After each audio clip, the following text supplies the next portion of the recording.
नमस्कार, news India 24/7 के इस खास कार्यक्रम में आपका स्वागत है। मैं हूं विजय त्रिवेदी। तेलंगाना के गोश महल से विधायक टी राजा को जान से मारने की धमकी मिली है।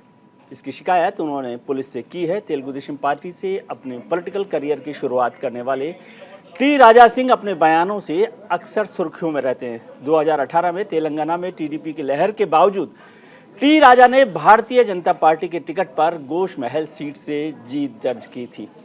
वो समुदाय विशेष के खिलाफ कई बार विवादित टिप्पणियों को लेकर भी चर्चा में रहे हैं। 2020 में नफरत फैलाने के आरोप में उन पर फेसबुक और इंस्टाग्राम ने भी बैन कर दिया था। धार्मिक भावनाएं आहत होने को लेकर टी राजा पर कई बार मुकदमे चल चुके हैं।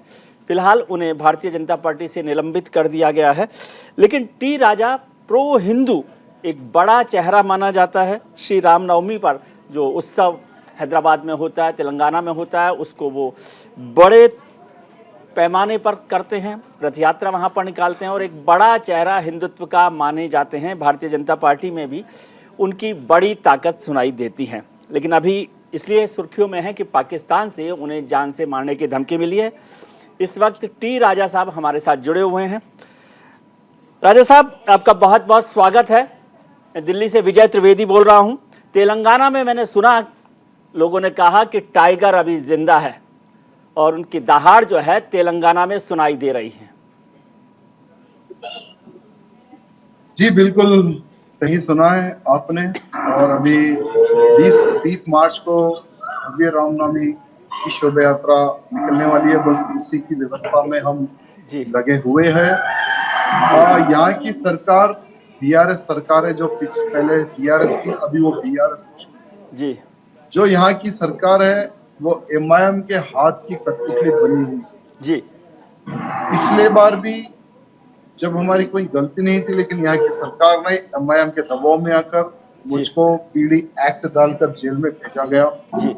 और 77 डेज मुझे जेल में रहना पड़ा। और जेल से बाहर आने के बाद में भी जी सरकार का, पुलिस का बहुत दबाव रहा जी। और कंटिन्यूशन पाकिस्तान से, सऊदी अरब से, अनेकों इस्लामिक कंट्रीज है, वहां से थ्रेटिंग कॉल्स मेरे को चालू हो गए थे। मेरे पर्सनल फोन पे धमकी भरे फोन आ रहे थे जी।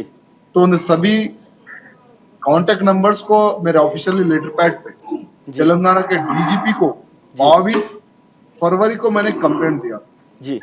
और आज देखिए 21 मार्च को, एक महीना हो गया अभी। हाँ, एक महीने में एक भी एफआईआर उन्होंने नहीं बुक की जी। एक विधायक को जान से मारने का धमकी भरे कॉल्स आते हैं, उसका सारा का सारा डिटेल हम राइटिंग में पुलिस अधिकारियों को, डीजीपी को देते हैं। और अभी तक एफआईआर नहीं करना, यह बहुत ही दुर्भाग्य की बात है। साथ ही साथ अगर मेरे ऑफिशियली ट्विटर अकाउंट में अगर मैं सिर्फ जय श्री राम भी कहता हूं तो मेरे ऊपर एफआईआर हो रहा है जी। दूसरे राज्य में धार्मिक कार्यक्रम में मैं भाग लेता हूं तो यहाँ तेलंगाना में एफआईआर हो रहा है। जेल से बाहर आने के बाद में 8 एफआईआर तेलंगाना गवर्नमेंट ने, पुलिस ने मेरे ऊपर कर दिए जी। और एक विधायक को जान से मारने के कॉल्स आते हैं, उसके ऊपर एक भी एफआईआर नहीं करती। ये दुर्भाग्य जी। तो राजा साहब, ये बताइए कि तेलंगाना में, आपकी बात मानूं तो क्या तेलंगाना में जय श्री राम कहना या धार्मिक कार्यक्रमों में हिस्सा लेने पर पाबंदी है, बैन लगा हुआ है तेलंगाना सरकार की तरफ से? अभी एक ऐसा माहौल तेलंगाना में पैदा हो चुका है कि अगर आप धार्मिक काम करोगे या जय श्री राम बोलोगे, अगर गौ रक्षा की बात करोगे तो हम तुम्हें पीडी एक्ट डालकर जेल में डाल देंगे। ऐसा एक माहौल यहाँ तेलंगाना की सेक्युलर सरकार ने एक बनाकर रखा है जी। क्यों, इसकी वजह क्या है बोले तो आज की जो सरकार है जी, ये एमआईएम की गुलाम वाली सरकार है जी। असदुद्दीन ओवैसी की कठपुतली की सरकार है। जो असदुद्दीन ओवैसी बोलता है वो सरकार और पुलिस करती है यहाँ पर। अगर यहाँ पर किसी को रास्ते में दिन दहाड़े अगर मर्डर भी हो जाता है, उसके टुकड़े भी कर देते हैं, तो पहले दारुसलाम से यानी एमआईएम ऑफिस से मैसेज आने के बाद में ही पुलिस एक्शन में उतरती है। इतना दबाव एमआईएम ने पुलिस और सरकार पर बना के रखा जी। लेकिन सर, मैं देख रहा हूँ कि तेलंगाना में अभी आप एक रामनवमी पर एक बड़ा कार्यक्रम करते हैं, अक्सर कार्यक्रम करते हैं। आपने कहा कि राम का नाम लेने पर 8 एफआईआर पहले ही हो चुकी है, तो फिर क्या नई एफआईआर की तैयारियां आप कर रहे हैं? ये रामनवमी अभी की यहाँ यात्रा की- की तैयारी कर रहे हैं? अभी मुझे कुछ हमारे भाई बंधुओं से, कुछ पुलिस के अच्छे अधिकारी भी है, उनसे ये मुझे पता चला है जी कि रामनवमी से पहले मुझे जेल में डालने का प्लान कर रही है पुलिस और जी सरकार। जी इनके ऑलरेडी इनके ऊपर कुछ एफआईआर हो चुके हैं और उन सभी चीजों को ले लेकर जी। हाई कोर्ट में एक पिटीशन डाल देके जी मुझे फिर रामनवमी से पहले जेल में डालने की इस योजना बन रही है, मुझे बोल के मुझे पता चला। जी। राजा साहब, अभी आप, मुझे लगता है कि गौशाला में बैठे हुए हैं। गौशाला के जो है बैकग्राउंड आपका सुनाई भी दे रहा है और दिखाई भी दे रहे हैं। तो गौशाला को लेकर और गौ वंश को लेकर, गौ हत्याओं को लेकर हिंदुस्तान में वैसे ही बहुत सेंसिटिव मामला हो गया है। तो हैदराबाद में किस तरह की स्थिति है? गौ हत्या, गौ वंश की वृद्धि, गौशाला, ये तो एक बड़ा सेंसिटिव मुद्दा है इस समय हिंदुस्तान में, गौ तस्करी को देखिए, लेकर। हाँ, तेलंगाना में बहुत अच्छी अच्छी गौशालाएं हैं। जी जो एक एक गौशाला में अभी मैं जहाँ पर हूँ लगभग 3000 गाय है यहाँ। जी गाय, बछड़े, और ये जितने भी गाय है ये कसाईयों से लड़के छुटाई हुए गाय और बछड़े, जी और ऐसी और 8 से 10 गौशालाएं हैं और हर गौशाला में हजारों की संख्या में गाय है। जी यहाँ पर गौ रक्षा के लिए भी कार्य होता है, जो मैं खुद एक टीम बनाकर गौ रक्षा के लिए काम करता हूँ, और ऐसे कई हिंदुवादी संगठन है जो गौ रक्षा के लिए काम करते हैं। जी हर एक संगठन के कार्यकर्ताओं के ऊपर 20-20 केस, 20-20 एफआईआर तेलंगाना की सरकार और गवर्नमेंट ने उनके ऊपर लगा कर रखे हैं। जी और हर बकरीद के अवसर पर हो या रमजान, अभी तो कल से स्टार्ट हो रही है इनकी रमजान, जी और बहुत सारे गौ माताओं को काट कर ये लोग उसको एक मांस के रूप में ये लोग यूज करते हैं। जी उसके विरुद्ध में भी अगर कुछ बोलते हैं और गौरक्षा के लिए कार्यकर्ता आते हैं तो उनके ऊपर भी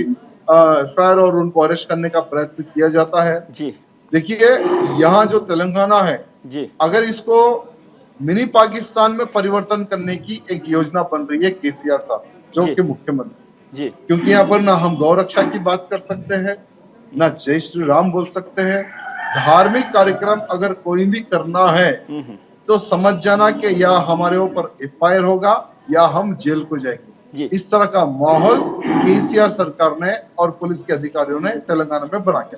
राजा साहब, आपने कहा धार्मिक कार्यक्रमों के मसला जो है उससे ज्यादा विवाद होता है, लेकिन मुझे लग रहा है कि ये विवाद कहीं गौ रक्षा वर्सेस गौ तस्करी का तो नहीं है कि आपने कहा कि उन गायों को छुड़ाकर आप गौशाला में रख रहे हैं, तो गौ तस्कर और गौ रक्षा, ये दो ऐसे मुद्दे हैं, वो एक बड़ा मुद्दा हो सकता है आपके झगड़े के लिए, विवाद की वजह। देखिए, यहाँ पर बकरी ईद जब आती है जी। तो 1 महीना पहले, 2 महीना पहले हम लोग गौरक्षा के लिए रोड पर ठहरते हैं, टोल गेट के पास ठहर के, जिस गाड़ी में गाय हो, बछड़े हो, उनको तुरंत पकड़ के हम लोग एफआईआर करा के गौशालाओं में छोड़ते हैं। जी उस प्रकार से यहाँ पे काम चलता है। लेकिन ऐसे कईयों पुलिस के अधिकारी है, सरकार जो है सो गौ तस्करों को पुलिस प्रोटेक्शन देके, जी गाय जो गाय ये लोग जो काटने के लिए लाते हैं, जो बछड़े ये लोग जो काटने के लिए लाते हैं, पुलिस प्रोटेक्शन देकर उनके घर तक गायों को पहुंचाती है। स्लैटर हाउस तक पुलिस जो सो प्रोटेक्शन देकर गायों को कटने के लिए पहुंचाती है। यहाँ की सरकार और यहाँ की पुलिस इस प्रकार से कार्य करती है। जी लेकिन सभी से लड़ते हुए ना केस को देखते हैं हमारे कार्यकर्ता, ना जेल जाने के लिए डरते हैं। कईयों कार्यकर्ता जेल जाकर आ भी चुके हैं गौरक्षा के मुद्दे को ले लेकर। जी तो यहाँ पर डर के तो कोई कार्यकर्ता काम नहीं करता और देरनेस से काम करता है। लेकिन अभी भारत देश में गाय और कसाईयों को ले लेकर, गौ तस्करों को लेकर जो माहौल बना हुआ है जी। वो बहुत ही भयंकर रूप से बना हुआ है। जी। कुछ ही दिन पहले हमने देखा है कि 2 गौ तस्करों को जलाकर मार दिया गया। जी वो कितने कार्यकर्ता क्या है वो तो सभी को पता है। जी लेकिन हमने वो समय पर भी जो गौ रक्षक है उनके समर्थन में कहा था कि इन्होंने जो कार्य किया है ये धर्म रक्षा के लिए, गौ रक्षा के लिए किया है और हमारा इनको सहयोग भी रहेगा। जी लेकिन अगर इस प्रकार से अगर गौ तस्कर और गौ रक्षक के बीच में जी लड़ाई का युद्ध जैसा माहौल बनेगा, अगर एक दूसरे को मारते रहेंगे तो लॉ एंड ऑर्डर डिस्टर्ब होगा और देश का वातावरण भी खराब होगा। जी। इसलिए हमने प्रधानमंत्री मोदी जी से ये निवेदन किया था वो समय पर कि गाय को राष्ट्र माता का दर्जा दे दो। जी गाय को अगर वो दर्जा मिल जाएगा, ना गाय कटेगी ना कसाई मरेगा। जी अगर ये करेंगे तो देश का माहौल अच्छा रहेगा, ऐसा मैं समझता हूँ। जी। राजा साहब, आपने प्रधानमंत्री जी का जिक्र किया तो आपको याद होगा कि कुछ अरसे पहले प्रधानमंत्री जी ने गौ रक्षकों को लेकर कहा था कि जो गौ रक्षा के नाम पे गुंडागर्दी हो रही है वो बर्दाश्त नहीं की जाएगी। याद है आपको? बिल्कुल याद है और मैं सहमत भी हूँ, लेकिन उनकी बात पे मैं ये कहना चाहूंगा जी कि गुंडागर्दी की शुरुआत ये बहुत तस्कर करते हैं, जी क्योंकि वो लोग एक अलग से टीम बना लेकर, हथियार रख लेकर गायों को, बैलों को, बछड़ों को काटने के लिए ले जाते हैं। जी और जब उनको रोकने का प्रयत्न किया जाता है गौरक्षकों द्वारा, जी तो वहां पर लड़ाई झगड़े का ऐसा माहौल बन जाता है। जी लेकिन कुछ लोग होंगे जो इस प्रकार का वातावरण पैदा कर रहे होंगे, लेकिन तकरीबन जितने भी जो गौरक्षक है वो लॉ एंड ऑर्डर को मेंटेन करते हुए गौरक्षा करते हैं, और वैसे ही करना चाहिए बोल के मैं ऐसा समझता हूँ। जी। आपने कहा कि मिनी पाकिस्तान बनाने की कोशिश बीआरएस की जो सरकार है, केसीआर की, वो कर रही है। मैं विधानसभा में पार्टी पोजीशन देखता हूं तो 103 लोग बीआरएस के हैं वहां पर विधायक, और एमआईएम के केवल 7 विधायक हैं। 10 से भी कम विधायक हैं। तो एक 7 विधायकों वाली और एक मेजोरिटी वाली गवर्नमेंट पर कैसे प्रेशर बना रही है, ये थोड़ा सा मुझे समझाने की कोशिश कीजिए। देखिए, तेलंगाना 2014 में एक नया तेलंगाना बना जी। उससे पहले आंध्र प्रदेश था। 2014 में पूरे आंध्र प्रदेश को 2 टुकड़ों में बांटा गया, एक बना आंध्र प्रदेश, दूसरा बना तेलंगाना। जी। और तेलंगाना और आंध्र प्रदेश का एक इतिहास रहा है। यहाँ पर सरकार किसी भी क्यों ना बनो, जैसे अगर टीडीपी की सरकार बनी या कांग्रेस की सरकार बनी, अभी बीआरएस टीआरएस की सरकार है। जब टीडीपी की सरकार बनी तभी भी एमआईएम वाले पैर पकड़ते पहले मुख्यमंत्री को, उसके बाद में उनके कांधे पर बैठ जाते हैं। जी। वो समय पर भी टीडीपी को टोटली ऑपरेटिंग करे एमआईएम वाले। जी। कांग्रेस की सरकार बनी, उनके पैर पकड़ के उनके साथ ये लोग ऑपरेटिंग करते हैं। अभी बीआरएस, अभी ये लोग इनके साथ है। सरकार भले किसकी भी बनो, तुरंत ये लोग उनसे ऐड हो जाते हैं। लेकिन सरकार को इतना पता नहीं कि सारा तेलंगाना का मुसलमान एमआईएम के साथ नहीं है। तेलंगाना सरकार किसकी भी बनो, वो लोग ये सोचते हैं कि जहाँ पर एमआईएम हाथ बताएगा वहां पर पूरा मुसलमान वोट पड़ जाएगा, ऐसी गवर्नमेंट की सोच है। लेकिन बहुत सारे ऐसे मुस्लिम है जो एमआईएम का विरोध भी करते हैं और क्रॉस वोटिंग भी करते हैं। अभी की सरकार, अभी देखिए बीजेपी को भी बहुत सारा वोट मुस्लिम्स का तेलंगाना में पड़ा है और आगे भी पड़ेगा, क्योंकि ट्रिपल तलाक बिल हो, ऐसे बहुत सारे अच्छे कार्य मोदी जी ने किए हैं। ये तेलंगाना सरकार को समझने की आवश्यकता है कि पूरा मुसलमान एमआईएम के हाथ में नहीं है। ये तेलंगाना सरकार को समझने की आवश्यकता है। इसीलिए हर विधायक का जो लिमिट रखते हैं, इन 7 विधायकों की अगर वो लिमिट रखेंगे तो अच्छा रहेगा, तेलंगाना के लिए भी अच्छा रहेगा। जी। लेकिन सर, बीजेपी क्यों नहीं बढ़ पा रही वहां पर? बीजेपी के 2 विधायक वहां पर हैं विधानसभा में, और आपने अभी हैदराबाद में भी काफी कोशिश की, म्युनिसिपल कॉर्पोरेशन में भी, लेकिन कोई बड़ी बात नहीं निकल के आई। और दूसरी तरफ देश में, खासतौर से दिल्ली में, तो ये माना जाता है कि एमआईएम, जिसके लिए आप नाराज हो रहे हैं, एमआईएम को बीजेपी की बी टीम कहा जाता है, कि एमआईएम जिंदा है तो बीजेपी जिंदा है। नहीं, ये जो भी लोग बी टीम सी टीम बोलने वाले, यही लोग क्लैरिफिकेशन करना कि हमारा और बीजेपी का क्या संबंध है।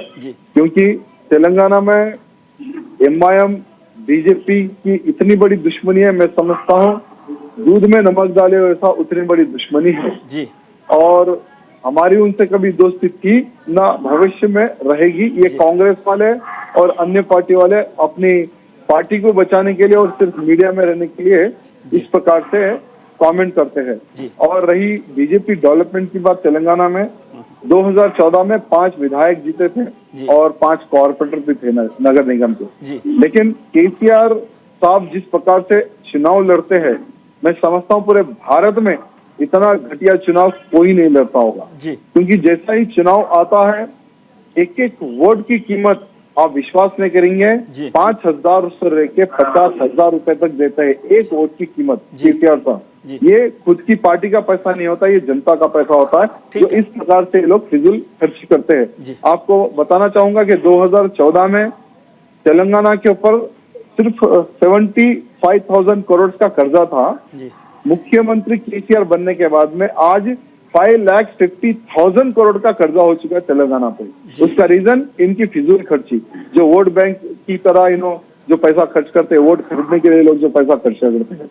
और 2018 में जब चुनाव हुआ था तो मैं अकेला ही जीता था यहाँ पर पूरे तेलंगाना में। जी। उसके बाद में 2 बाई इलेक्शन हुए, तो 2 बाई इलेक्शन में 2 बीजेपी के विधायक जीते। जी। और जब पार्लियामेंट का चुनाव आया तो हमारे 3 जो सो सांसद यहाँ पर जीते हैं, 3 सांसद। जी। और म्युनिसिपल कॉर्पोरेशन का चुनाव आया तो 47 म्युनिसिपल कॉर्पोरेशन में हम लोग जीते हैं। और हाँ, अभी आने वाले समय में समझता हूँ कि जो चुनाव होगा वो अच्छे से हम लोग चुनाव में हम लोग ग्रोथ करेंगे। जी सर, आजकल देश भर में एक और मांग चल रही है हिंदू राष्ट्र बनाने की। आप क्या सोचते हैं, हिंदू राष्ट्र बन जाना चाहिए? जब आप मिनी पाकिस्तान बना रहे हैं, हैदराबाद में आरोप लगा रहे हैं कि मिनी पाकिस्तान बन रहा है, तो देश को हिंदू राष्ट्र बनाने की मुहिम चलनी चाहिए? ये देश और जनता की और साधु संतों की मांग है कि हमारा भारत देश अखंड हिंदू राष्ट्र बने। जी। जब 50 से अधिक इस्लामिक देश हो सकते हैं जी, और 150 से अधिक ईसाई देश हो सकते हैं, तो हमारा भारत देश जिसमें 100 करोड़ हिंदू है जी, वो हिंदू राष्ट्र क्यों ना घोषित हो? जी। ये सभी की डिमांड है। और इस डिमांड को लेकर जैसे मेरी अभी तक 8 से 10 बड़ी बड़ी सभाएं और बड़ी बड़ी रैलीज हुई है। हर सभा में लाखों की संख्या में कार्यकर्ता हिंदू उपस्थित रहे और सभी लोगों ने संकल्प लिया कि हिंदू राष्ट्र होना चाहिए। और आने वाले समय में बागेश्वर धाम के महंत जी और सभी साधु संत जितने जो हिंदू राष्ट्र के लिए जो आज लड़ रहे हैं, सभी लोग एक मंच पर आकर पूरे भारत में हर राज्य में हर जिला में धर्म सभाओं का निर्माण किया जाएगा, बड़े बड़े रैलीज की जाएगी। देश में एक ऐसा वातावरण बना जाएगा कि 100 करोड़ हिंदू एक मंच पर आकर भारत देश अखंड हिंदू राष्ट्र घोषित हो। अगर 100 करोड़ हिंदू अगर आवाज उठाएगा तो भारत देश को हिंदू राष्ट्र पक्का घोषित करना पड़ेगा, कोई ताकत नहीं रोक सकती। ठीक है, एक बात समझाइए सर, ये तो अब क्या होगा, सेक्युलर कंट्री है, संविधान में जो व्यवस्था है उसको तो अलग मुद्दा है। मैं ये समझना चाहता हूँ, आप इतनी बात हिंदू राष्ट्र की, गौ रक्षा की, हिंदू धर्म की, जय श्री राम की कर रहे हैं, फिर पार्टी क्यों नाराज है? इतना ताकतवर वॉइस जो है उसको बीजेपी ने प्रताड़ित कर रखा है। आप टीडीपी से बीजेपी में आए, क्या आज आपको लगता है कि आपने गलती कर दी? नहीं, मैंने कभी गलती की और मैं सोचता भी नहीं हूँ जी। ठीक है, कुछ लोगों को शायद मेरा बोलना पसंद नहीं है जी, और तेलंगाना में पुलिस और मीडिया ने उसको अलग तरीके से प्रोजेक्ट किया है कि हमने किसी धर्म विशेष लोगों को और उनके देवी देवताओं को हमने टारगेट किया है बोल के, ऐसा कुछ वो समय पर वातावरण क्रिएट किया था। लेकिन कोर्ट ने वो चीज को उखाड़ फेंक दिया है। कोर्ट ने ये कहा कि राजा सिंह ने किसी धर्म विशेष के लोगों को और उनके जो भी भगवान है उनको टारगेट नहीं किया। तो बीजेपी ने सस्पेंशन रिवोक क्यों नहीं किया? बीजेपी ने सस्पेंशन रिवोक क्यों नहीं किया? क्या आपकी होम मिनिस्टर साहब से या प्राइम मिनिस्टर साहब से कोई मुलाकात हुई है या बीजेपी अध्यक्ष से कोई मुलाकात हुई है? नहीं, जो भी अभी हमारे तेलंगाना के अध्यक्ष जी है बंडी संजय जी, उनका कंटिन्यूएशन में उनसे संपर्क में हूँ और मैं समझता हूँ कि ये अप्रैल के बाद में ये सस्पेंशन हट जाएगा मेरे ऊपर से, इतने तो मुझे सोच पता चला। अच्छा, इसका मतलब ये है कि आपकी बात से समझ आया, क्योंकि अब नवंबर अक्टूबर में चुनाव होने वाले हैं तेलंगाना में, तो फिर जरूरत पड़ेगी टी राजा साहब की, तो फिर पार्टी वापस बुला लेगी। तो मतलब जब जरूरत हो तो राजा साहब का इस्तेमाल कर ले पार्टी। नहीं, ऐसा कुछ नहीं है, बस चुनाव से पहले एक हाथ में भगवा और दूसरे हाथ में बीजेपी का झंडा होगा, इतना मैं आपको कहूंगा। चलिए, बहुत बहुत शुभकामनाएं आपको, आपने हमारे साथ वक्त निकाला उसके लिए बहुत शुक्रिया। अपना ख्याल भी रखिए, क्योंकि धमकियों को भी थोड़ा सा सावधानी से लेना चाहिए। बहुत शुक्रिया, बहुत शुक्रिया। ये थे टी राजा साहब, तेलुगु देशम के विधायक हैं, सस्पेंडेड हैं बीजेपी से, हिंदू राष्ट्र की मांग लगातार करते रहे हैं। अभी वक्त है एक छोटे से ब्रेक का, ब्रेक के बाद लौटेंगे। खबरों का सिलसिला जारी रहेगा न्यूज इंडिया पर, तो आप कहीं मत जाइएगा, तुरंत लौटते हैं, क्योंकि यहाँ खबरें बिना किसी एजेंडा के।